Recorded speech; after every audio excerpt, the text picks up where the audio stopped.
Hey guys, Alex here with TFL Bike, and there are a ton of Kawasaki Z500s behind me. This is the all-new 2024 Z500, which is the replacement to the Z400, Kawasaki's entry-level naked sport bike. So we're gonna do a full ride review today, get it out on the road in a ton of different conditions, see what the bike's all about. I'm gonna get my helmet on, let's jump on the bike. First major thing you need to know that's new with this bike is the name Z500. Like I said at the start of this video, this replaces the old Z400, which was a super popular bike and Kawasaki's smallest naked sport bike. This new Z500, it's pretty similar to the old Z400, which I think is a really good thing. The Z400 was really successful and you don't want to change it up too much when the bike is selling well, so minor improvements are much appreciated. The old Z400 was a 399cc parallel twin, and this motor is very, very similar. They basically took that old Z400 motor, increased the stroke of it by 6.8 millimeters, and that gives you an extra 52 cc's of displacement. So this bike is now a 451cc motorcycle. So the name Z500, a little bit of a stretch from 451 cc's. I know that's gonna bother some people. It really doesn't bother me at all. But basically what you need to know is this engine got some more displacement, more torque, more horsepower, but not by a whole lot. If you've been following Kawasaki's motorcycles for the past year or so, you probably have seen the Eliminator 500, which uses this same motor, and the Ninja 500, which is the fully faired version of this bike, also uses this motor. So a lot of engine sharing going on. Kawasaki said they weren't going for a huge improvement on horsepower with this bike. The old bike was listed right around 44 horsepower. That kind of makes sense due to all the licensing restrictions they have over in Europe. Bikes can't have more than a certain power to weight ratio and things like that. But they did say that they were going for a pretty big jump in torque. So torque is now listed at 32 foot-pounds, right about 32. Which is about a 13% increase when compared to the Z400. There's two models available, so I'm riding the more premium SE model right now, which gives you some extra features. One of those is this fancier TFT dash, and I'll kind of show you the differences in some of that later in the video and what all you get with this more premium SE variant. But that green one in front of me, that is the base model without some of the fancier stuff, but at a lower cost. And again, I'll go through pricing at the end of the video. You can figure out which one of these two models is right for you. First little stint on the highway was really good. I don't spend a ton of time on small displacement bikes anymore. Most of the stuff in my garage goes pretty fast. And I forget how good some of these modern motorcycles are, even at a small displacement, at merging onto the highway, keeping up with traffic. Keep in mind that the lightweight entry-level bikes of today, displacement-wise, are kind of similar to the middleweight bikes of a decade or two ago. So yeah, you'd kind of expect that. And everything's getting a little more stout, everything's getting a little bigger these days. But even still, with an extra 52 cc's of displacement, this bike didn't get a whole lot heavier. There's a lot of other things they did too to this motor to accommodate the extra displacement. So new pistons, new crankshaft, new connecting rods, new balancing shaft. The intake's been revised a little bit too. Kawasaki said they really wanted to make this a good sounding bike where you hear a lot of induction noise. They also changed up the clutch a little bit so it can handle this extra displacement and extra power. So the materials in the clutch have been revised a little bit. It is an assist and slipper clutch, which I think is awesome for a bike like this, because not only does that make for really smooth downshifts if you're being really hard and aggressive with the clutch. It'll kind of slip the clutch instead of slipping the rear wheel so you don't lose traction. And that can be great for an advanced rider who's really pushing it, but also for a beginner rider who's just kind of trying to figure out the clutch. It's great that this bike will slip the clutch before the rear wheel, and it'll keep you on two wheels. Saw there too, some pretty good low-end torque out of this bike. I'm in third gear right now, just kind of lugging along. I'll shift up to fourth even though I shouldn't. And yeah, you crack into the throttle even at a lower RPM, it still moves. I really quick wanted to give a huge thanks to our partners at Rider Justice. Scott and his team have been supporting TFL bikes since day one, so if you're ever in an accident, whether that be on a car or in a motorcycle, make sure you call Scott first.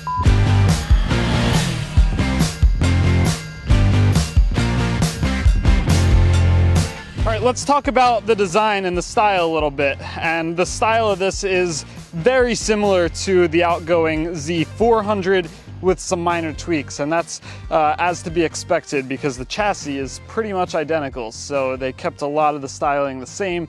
Tank's got a really similar shape to it. The tail sweeps up really high in the back, just like the old model. You've got a really low headlight, and Kawasaki's pretty proud of what they call that crouched stance that comes off on this bike, and I agree, it looks pretty cool. The biggest change is noticeable up here in the front headlight, so everything got a little squintier, a little more narrow, and I think it's pretty good looking. You've got your two symmetrical low beams, and then your high beam comes out of the center right here. In addition to the new headlight, you also have a new LED tail light design as well, and then these side panels that come off the front of the tank have also been slightly revised when you look at this next to the old Z400. Now, some things that weren't seen on the older Z400 that are now on this bike. First of all, you have a hazard switch, so if you pull over on the side of the road, you can keep yourself a little bit safer. The mirror stays are also a little bit revised. They've got this brace in them now, so kind of looks a little cool, but also is going to help reduce vibrations when you're going down the highway. Obviously, the new styling that I just touched on, you also have a revised rider seat as well. They kind of made it a little bit flatter so it doesn't lean you quite as far forward. They say that's for better comfort. This still is an upright bike. You're slightly lean forward on it, which I like, so it still does feel sporty. There's also new instrumentation. So this is the SE model with the 4.3-inch TFT. If you get the standard model, you get an LCD display, but still that new LCD is way better than the old display on the Z400, and both the SE and the base model get phone connectivity, so you can connect your phone and track your ride, all that stuff.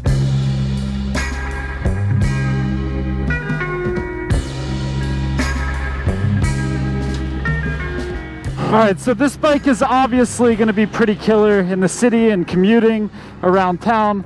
I already proved to you that it's pretty good on the highway and can keep up with traffic, even with the insane California drivers here. But now we get to get it out on a more twisty road and see what it's like to do some sporty riding on it. This bike is well under 400 pounds. It's about 370 pounds, which is heavier than the outgoing model, which was about 364 pounds.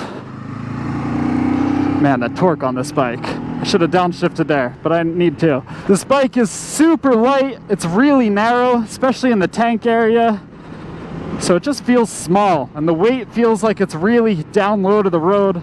So you get a bike that flicks into corners super well, which gives a lot of confidence to a new rider. But also for someone like me who rides big bikes a lot, you don't get this feeling on big bikes. Now, when the Z500 was first announced, I saw a lot of comments online about people worried that Kawasaki was kind of taking away the magic from what their little 400s used to be by making them a little heavier and giving them a little more power. People loved how lightweight and how much those little bikes screamed before. And yeah, this one makes its peak torque a little lower in the RPM range, but horsepower is right about the same.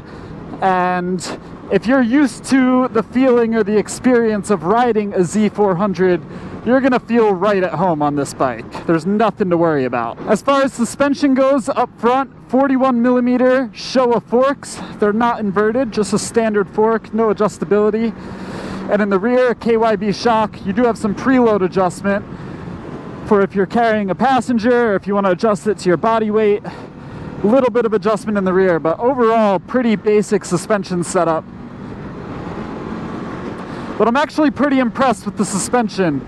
I thought it was going to be a lot softer than it is, and sure, you know, sometimes if you're really pushing it around the corner, it'll wallow a little bit and feel a little soft and get a tiny bit unsettled, but for the most part, it's a pretty firm, stiff suspension for what kind of bike this is. And That I'm a big fan of. I always tend to favor stiffer suspension on motorcycles, and this kind of shocked me a little bit. I wasn't expecting it to be this stiff and feel this sporty. But for a bike with pretty basic forks and just an overall basic suspension setup, I'm pretty impressed. As far as brakes go, up front, you've got a single 310mm disc, which is the same size as the Z400 that this replaces, with a 2-piston caliper. They did kind of change the rotor up a little bit, so it's now a fully round style instead of the pedal style that Kawasaki used to use on a lot of their bikes. And ABS is standard. It doesn't matter if you get the base model or the SE, they all come with ABS. And I think that's a really good idea. Considering this is going to be purchased by a lot of brand new riders,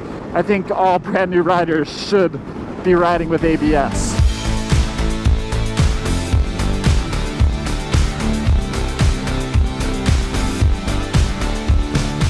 Now I do want to kind of walk you through some of the differences between the base model and the SE and what you're going to get for the extra cost of this more premium model. So there's a couple things that are really big items that you're not going to be able to add to a base model after the fact. And those are obviously the 4.3-inch TFT that I keep talking about. Also this color scheme, so if you want the matte black and red, you gotta get the SE, at least at launch.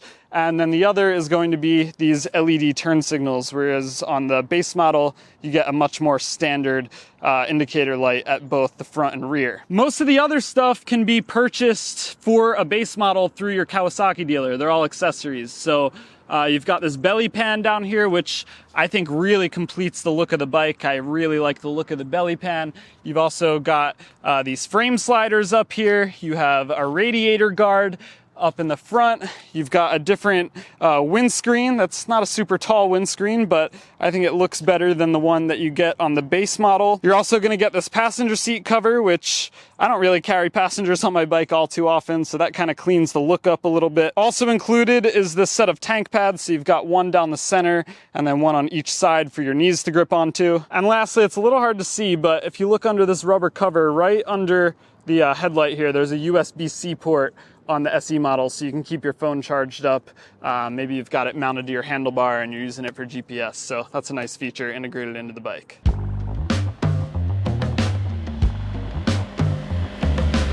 We're gonna do a little merge onto the freeway here, see what the power's like right off the bat. Downshift into second, and unfortunately we've got a trailer in front of us.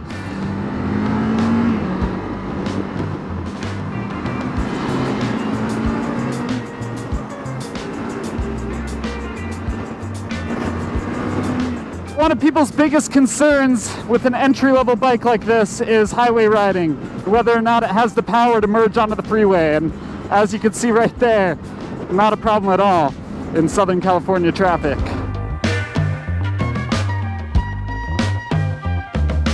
You don't have selectable riding modes, you don't have traction control or slip control or anything like that, but you don't need that on an entry-level bike like this. Even though this bike doesn't have a crazy amount of tech, the dash on it is convincing me that this is a premium motorcycle. As far as comfort goes, I'm probably just crossing about 100 miles on this bike today, which doesn't sound like a whole lot, but it's 3:48 in the afternoon. We started at 8 a.m., so with a lot of video stops and photo stops, but I've been sitting on this bike pretty much all day. It's very comfortable. It's definitely not like a super soft couch like you get on some bikes. Pretty relaxed riding position, although you are leaned a little bit forward, so you can kind of get into the bike and get a little sporty if you want to. But most of the time, I've just been kind of upright, slightly leaned over, and just cruising. Now, I know some people are going to be curious about how this Z500 compares to the new Ninja 500. We've been talking a lot about the old Z400. There we go. I forgot the downshift. Now I'm logging. Yeah. That's what I mean. Even if you forget the downshift and you're sitting at like 4,000 RPM, you can just crank it, give it a second or two, and you're up and moving again. But as I was saying, I think a lot of people are going to be cross-shopping this, obviously, with the Ninja 500, and people are going to be curious which one they should go with.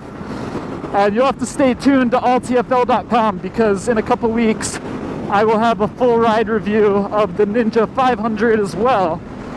So give you my thoughts in that video on how the Ninja 500 compares to this Z500. I don't have a whole lot negative to say about this bike.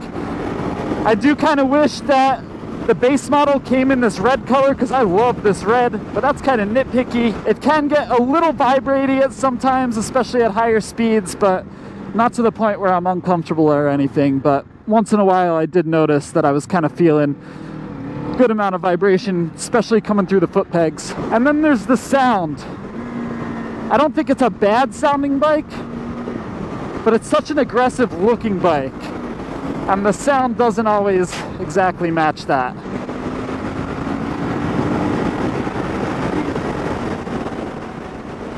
I think Kawasaki definitely has a winner here with the new Z500. They didn't change it up all that much from the Z400, which is good. You never want to take a bike that is super successful and make so many changes to it that it's a completely different bike. So yeah, they stuck with the formula, stuck with the styling, gave it a little bump in displacement for one reason or another. But I can say that this bike has been pretty impressive in every scenario I've had it in today.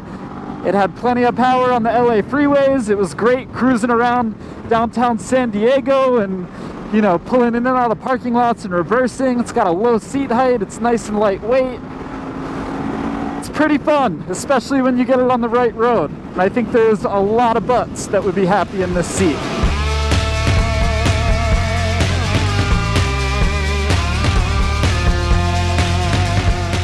Now, as far as pricing goes, the green base model is going to start at $55.99, which is a $200 price increase from the outgoing Z400. And if you want this SE model that I've been riding all day, well, that's going to come in at $6,299. So there's a $700 price increase to go from the base model to the SE, which again gets you that fancier paint, the TFT display, LED turn signals, and a bunch of Kawasaki bolt-on accessories. This bike is available now, so if you're interested in picking one up, you should be able to go over to your Kawasaki dealership right now after watching this video and get some info or even buy one. I know when this bike was first announced, a lot of people were concerned that adding the extra displacement and a little more weight would take away from what this bike is, which is a really light, flickable, nimble machine that's really easy to throw around and easy to have a really long day of riding on at any skill level.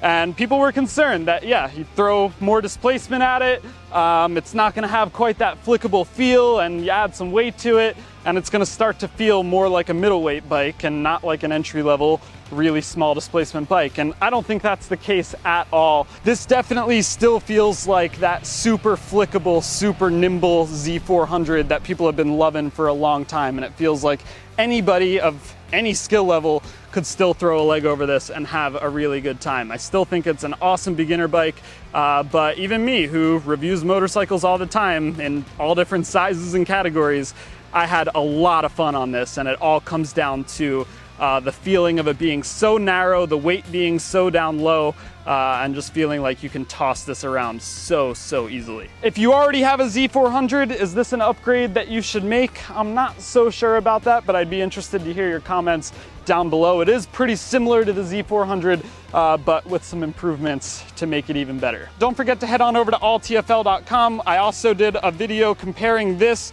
to the base model in much more detail, so if you want to see the two bikes side by side and all the differences, that'll be linked down in the description below. That's it for now. Thanks for watching. Catch you in the next one.